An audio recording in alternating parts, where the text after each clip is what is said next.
Welcome to The Great Expanse by JohnBet426 here on YouTube. So glad to be coming before you guys again.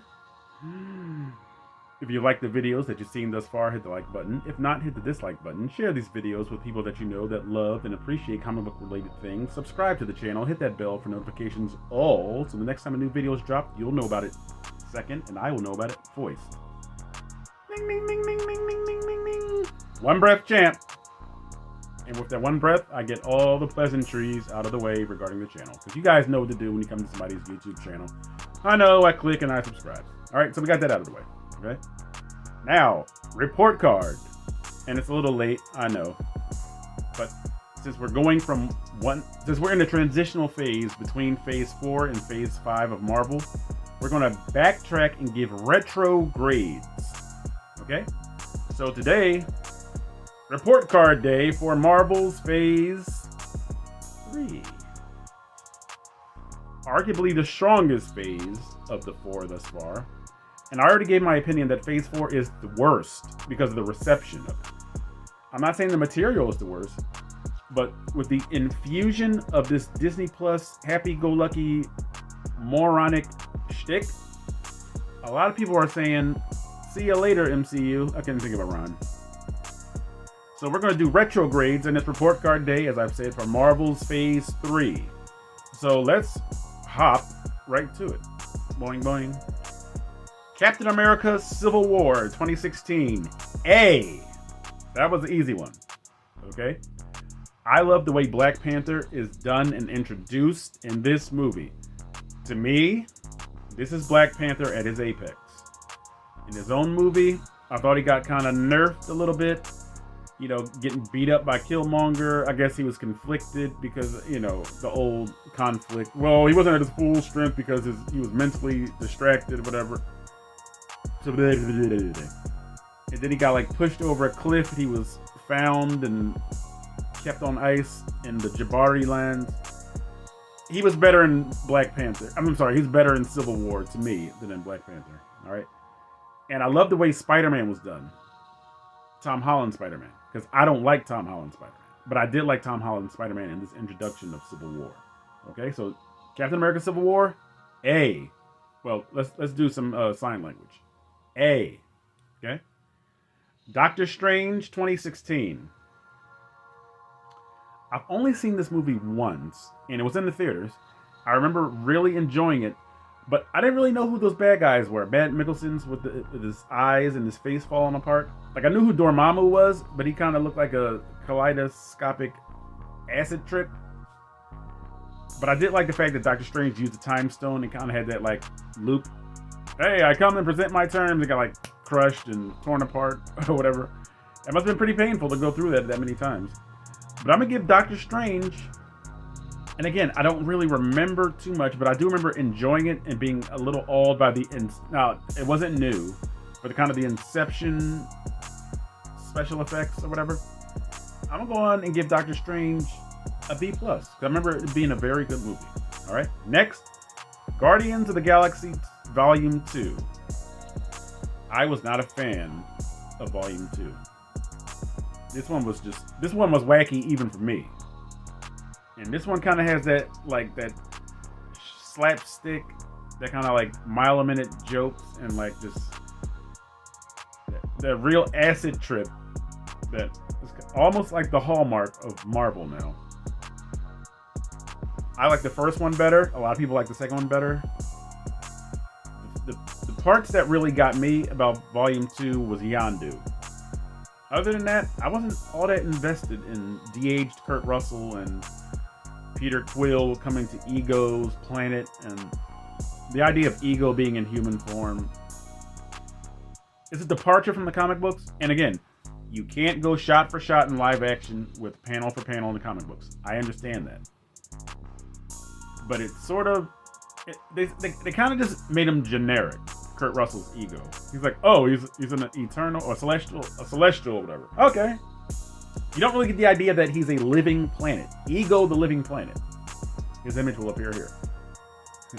The living planet. You don't get the idea that Kurt Russell's character is the living planet. Like David Hasselhoff. I did love the end credits. I mean, it was like really different. I forgot what the name of the company was that made the end credits, but Guardians of the Galaxy Volume 2, I'm gonna give it a B minus. Okay. Spider-Man Homecoming. I don't like Tom Holland's movies as Spider-Man. Nope. I like the last movie, No Way Home, the second half of No Way Home, because the first half was brain dead garbage. The first half of No Way Home. But Spider-Man Homecoming, I didn't like. C. Okay? Wait, let's see. C. Oh, I forgot to do sign language for Doctor Strange. I gave it a B minus. B. Okay? B for Doctor Strange.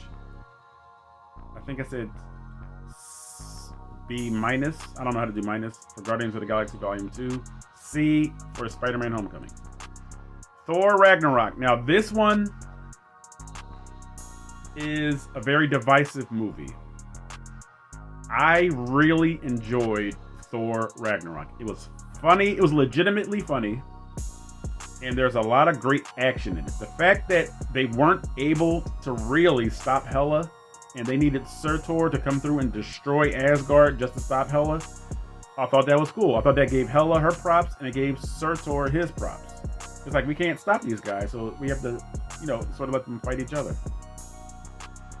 I don't like the way they kind of like gave us glimpses of Planet Hulk, and Scar was like either Raxus Prime from The Force Unleashed or the planet where the Transformers meet the Junkions. I don't remember the name of that planet, but it was a garbage planet. I wasn't crazy about that. I wasn't crazy about Jeff Goldblum's The Grandmaster, because he just looked like somebody that's acid tripping, and maybe because it was Taika Waititi's movie, but I didn't get the sense that he was the Grandmaster. And there's a lot of, like I said, it was a lot of comedy in this one. A lot of it stuck, some of it didn't. But I thoroughly enjoyed Thor Ragnarok. Okay, so let me say it like this. It's a bit of a departure from the character of Thor, so it should have just been this one funny installment. It's almost like the Marvel comics. You kind of get like really heavy volumes, really heavy story arcs. Then you get like a one-shot where there's no continuous thread. Like, you might hint at the thread, but it's like a comedy issue. Like Spider-Man, when he's like fighting the Toad and Leapfrog Jr., and then the Spectacular Spider-Kid comes out, is hilarious. That's what I thought Thor Ragnarok should have been, because it worked as a comedy. People are like, oh, it's too funny. But it worked if it would have just stayed that way. But then when it came out with Thor Love and Thunder, it's like, trash. Absolute trash. Thor Ragnarok, for me, A minus. That's one of my top 10 favorite MCU movies. Black Panther, A. See all these A's I'm giving out? I don't think I gave out one A in Marvel's Phase 4. But Black Panther, A. Not my favorite MCU movie, but it's in my top 10, okay? Avengers Infinity War. Now, this one is the subject of much debate. But I'm going to just say it right here and now. Infinity War is definitely one of my top 10 favorite MCU films. Even with all of its problems and its flaws, it's epic, it's action-packed. A for Infinity War. Just the entertainment value. So let me be fair and tell you what I despise about this movie. The Hulk disappearing from this film, garbage. Garbage.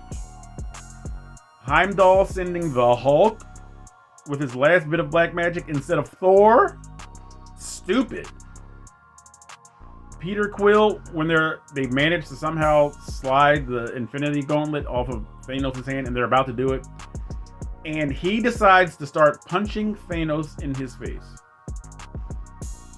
Peter, you knew full well that would not even hurt Thanos. Why?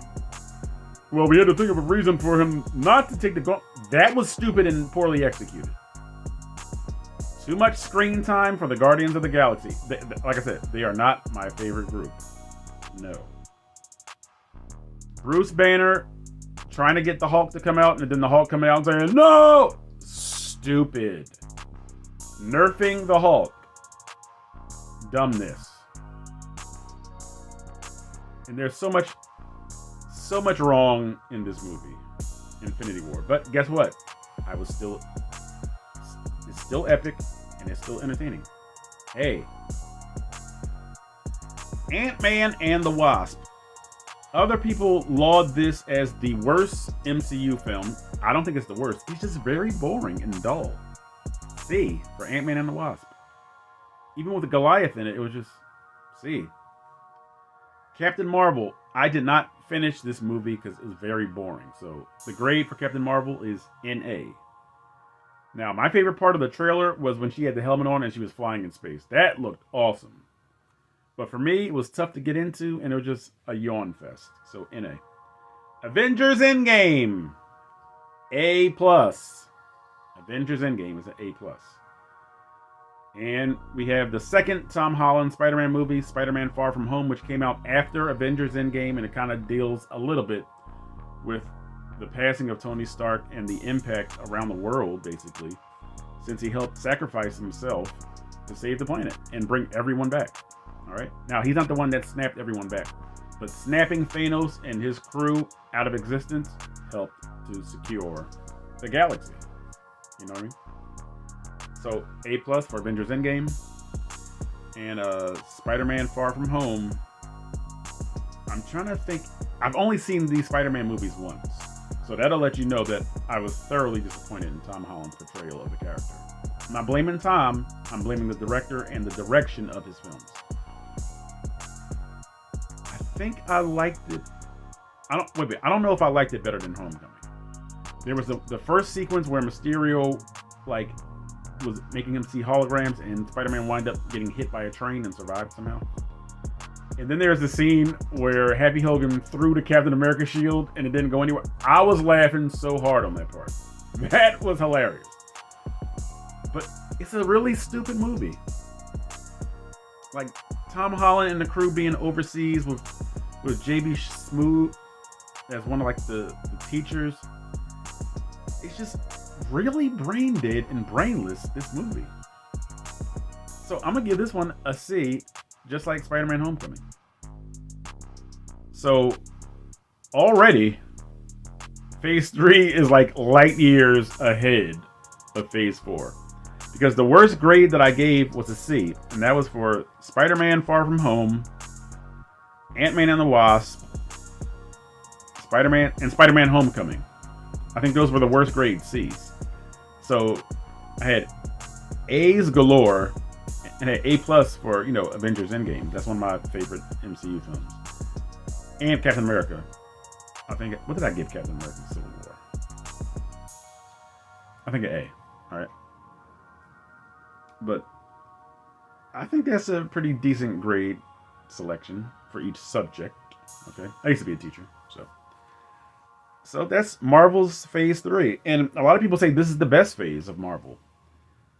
I don't know if I'll go there yet, because you have to factor in the material and you have to factor in the reception. Captain Marvel and Ant-Man and the Wasp came out back to back. And those are two movies that are kind of decidedly iffy among the fans. And it came out like one after the other. That might not have been the smartest move. So this is the one where you're kind of shooting them down like Duck Hunt, like do. The little dog will come up. So Phase 3 took hits that the previous phases I don't think took. And they started saying, well, Captain Marvel was introducing this female empowerment at the expense of male characters. That's my issue. Why you gotta spade and neuter a male character just to make a female character look strong? That's an insult to the female character and the male character. All right. So Marvel's Phase 3, I think with all the A's I gave, kind of outshining those C's. And again, I'm not doing the math. I don't have a calculator. But I'll say Phase 3 is probably a A-, maybe. Again, I'm not really doing math, and this is just my opinion about this stuff, so these are my grades. Now, that was my grading system. That was my report card for Marvel's Phase 3. Phase 2 will be coming later, as well as Phase 1. before we enter phase 5, okay? And as I said in a previous video, people say that phase 2 is the weakest. But phase 2 is when we're still strapped into that roller coaster and it's still going up. And the MCU could do no wrong back then. Say what you want. I think Thor: The Dark World is in this one, this phase. I watched that movie a lot. Because remember, the MCU was still new in phases 1 and 2. So, and I don't really remember if any of the movies in phase 2 were seen or received the same way that Ant-Man and the Wasp and Captain Marvel were received. But I'm going to still say A- for Marvel's phase 3. So, if you agree with what I said, hit the like button. If you have your own grading system for Marvel's phase 3, put it in the comment section. David Brent, where do the comments go? That's where they go, yo. That was terrible. But this has been The Great Expanse by John Bat 426. So glad you guys have been helping the channel grow. Who knows what this new year will bring for this channel. But again, maybe I'll start doing monthly live streams once a month. And depending on how many people tune in for the live streams, maybe it'll be a bi-weekly thing, maybe eventually a weekly thing. All right?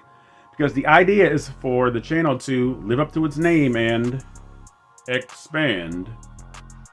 It's in the name.